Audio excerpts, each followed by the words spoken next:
اگر ہماری بچیاں چھوڑ دیں ڈائجسٹ پڑھنا، چھوڑ دیں ادھر ادھر کی مووی دیکھنا اور وہ کتاب و سنت پر آ جائیں تو بہت سارے مسائل ایسے ہیں جو الجھنے سے پہلے ہی سلجھے ہوئے ہوں۔ آپ کو بڑے درد سے یہ بات عرض کرتا ہوں، اگر دن میں 100 لوگ مسئلہ پوچھتے ہیں نا شریعت کا، تو ان میں 95 لوگ وہ ہوتے ہیں جو طلاق کا مسئلہ پوچھتے ہیں۔ والد صاحب نے، بیٹی کے والد صاحب نے 2 مہینے پہلے آرڈر دیا ہوتا ہے فرنیچر کا، بیٹے کی شادی ہو تو مہینہ پہلے شیروانی والے کو بھی کہنا پڑتا ہے، گاڑیاں بک کرانی پڑتی ہیں، میرج ہال بک، یہ سارے لوازمات ہم کرتے ہیں، سارا کچھ کیا۔ گاڑی سے گھر بسنا ہے، میرج ہال سے بسنا ہے، فرنیچر سے بسنا ہے، ہم نے سارا کچھ ان کو بتایا، لیکن کاش 2 گھنٹے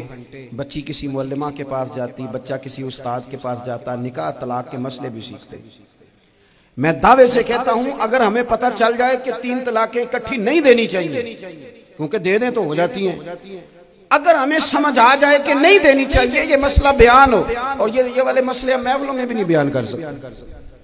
اس لیے کہ لوگ کہیں گے مسئلہ تو وہ بیان کریں گے، اس پہ نعرے لگیں گے،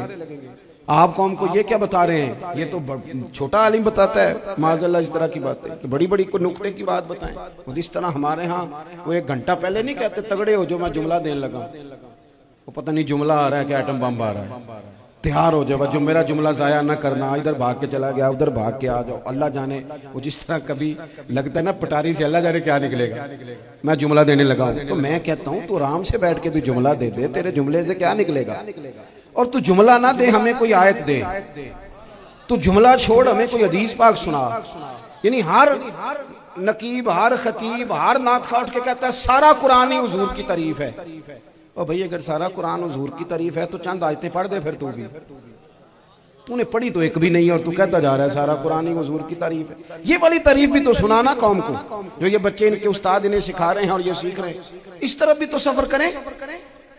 تو میرے عزیز اگر لوگوں کو مسائل کا پتہ چلے تو سینکڑوں گھر بچ جائیں تباہ ہونے سے، بڑے بڑے گھر بچ جائیں،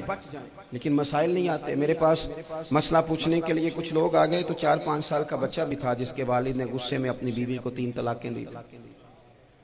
تو چھوٹا سا بچہ، کپڑے بھی پٹے پرانے، اور حالت بتا رہی تھی کہ غریبی ہے۔ تو جب میں نے مسئلہ بتایا کہ 3 طلاقیں ہو گئی ہیں تو واپس جانے لگے، تو بچہ مجھ سے کہتا ہے دیہاتی آدمی، تو کہنے لگا مولوی صاحب میری اماں تے نانی کہنی اسن پوچھ کے آئیں آپ کہ ہن اسی لہدا لہدا ہی رہنا ہے۔ تو اس بچے کی نونہال کی وہ کیفیت دیکھی تو میں رو پڑا۔ میں نے کہا یار یہ بچہ بیچارہ ماں باپ کے ہوتے ہوئے یہ یتیموں جیسی زندگی گزارے گا کیونکہ باپ نے طلاق دے دی، کس طرح؟ مسائل نہیں بتائے لوگوں کو، تعلیم سے آگاہی نہیں کیا، اور اس میں بہت بڑا ظلم ہے ان لوگوں کا بھی جو جنازے پہ کھڑے ہو کے تو کہہ دیتے ہیں، میری طرح کے لوگ اچھے علماء کی بات نہیں کرتا، وہ کہہ دیتے ہیں دیکھو جن لوگوں کو جنازہ نہیں آتا، بھئی آپ نے کس دن عشاء کے بعد کلاس لگائی تھی جنازہ سکھانے کی،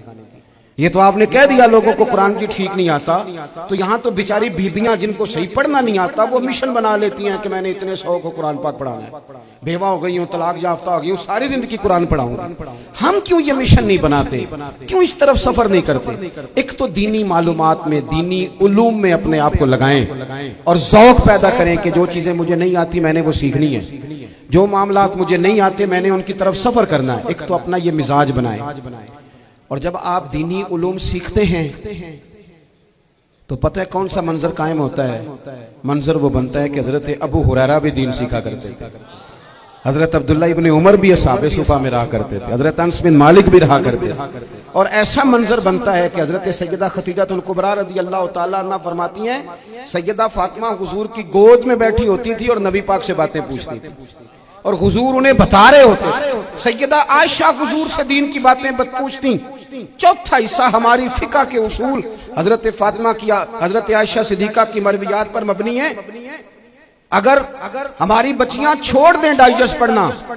چھوڑ دیں ادھر ادھر کی مووی دیکھنا اور وہ کتاب و سنت پر آ جائیں تو بہت سارے مسائل ایسے ہیں جو الجھنے سے پہلے ہی سلجھے ہوئے ہوں۔